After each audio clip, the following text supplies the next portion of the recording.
You've asked yourself this question before, maybe more times than you'd like to admit. Why don't I do what I say I am going to do? You said you'd exercise. You didn't. You said you'd stop scrolling at night. You didn't. You said you'd start saving, reading, meditating, building, and somehow, none of it happened. Not because you are lazy, not because you lack willpower, but because you've been fighting human nature instead of working with it. There are 4 laws that govern every habit you have, and the moment you understand them, you stop fighting and start designing. The framework set up in the last video, we broke down the habit loop.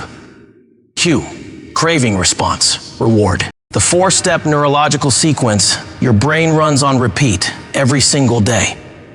Now we're going one level deeper. We're going to take those 4 steps and turn them into a practical system. A set of levers you can actually pull to build any habit you want or dismantle any habit you don't.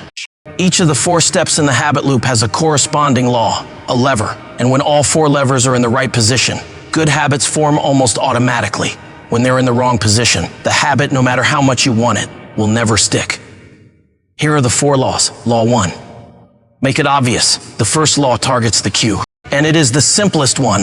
Make it obvious. Habits don't start without a trigger. If the cue for a good habit is buried, hidden, or easy to forget, the habit never gets a chance to begin. Want to read more? Put the book on your pillow. Want to take your vitamins?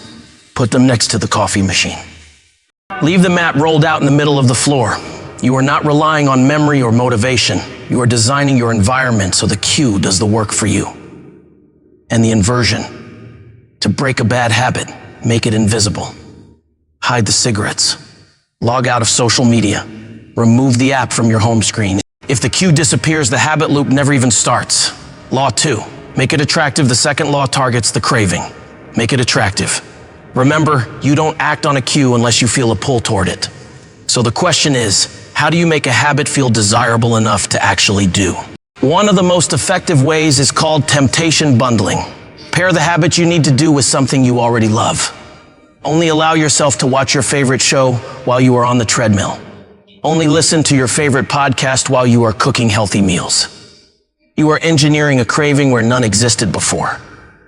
And to break a bad habit, make it unattractive. Reframe it. Every time you want to reach for junk food, remind yourself of what it actually costs. Energy, clarity, time. Change the story and the pull starts to weaken. Law 3. Make it easy. The third law targets the response. Make it easy. This one is wildly underestimated. We think motivation is what gets us to act. But in reality, the single biggest predictor of whether a habit happens is friction. How much effort does it take to start? If going to the gym means packing a bag, driving 20 minutes, and finding a parking spot, that is a lot of friction. If doing a push-up means rolling off your couch, almost none. The goal isn't to rely on willpower. It is to reduce the number of steps between you and the behavior until it is almost impossible not to do it. 2-minute rule. Any habit can be started in 2 minutes. Want to start running? Just put on your shoes. Want a journal? Just write 1 sentence. The entry point needs to be embarrassingly small. And the inversion. Make bad habits difficult. Add friction deliberately. Put your phone in another room. Freeze your credit card in a literal block of ice. Make the path of least resistance point toward the person you want to be. Law 4. Make it satisfying. The fourth law targets the reward. Make it satisfying. Here's the problem with most good habits. The payoff is delayed. You work out today, but you don't see the body transformation for months. You save money today, but you don't feel financially free for years. The benefit is real. It just isn't immediate. And your brain runs on immediate rewards. It learned in a world where today's survival mattered more than next decade's comfort. So if a habit doesn't feel good right now, your brain files it under not worth repeating. The fix is to attach something immediately satisfying to the behavior. Track the habit on a calendar and feel the satisfaction of not breaking the chain. Give yourself a small guilt-free treat after the workout. Make the right choice feel like a win in the moment, even if the bigger win comes later. And to break a bad habit, make it unsatisfying. Create an immediate cost. Tell a friend you'll pay them every time you skip the gym.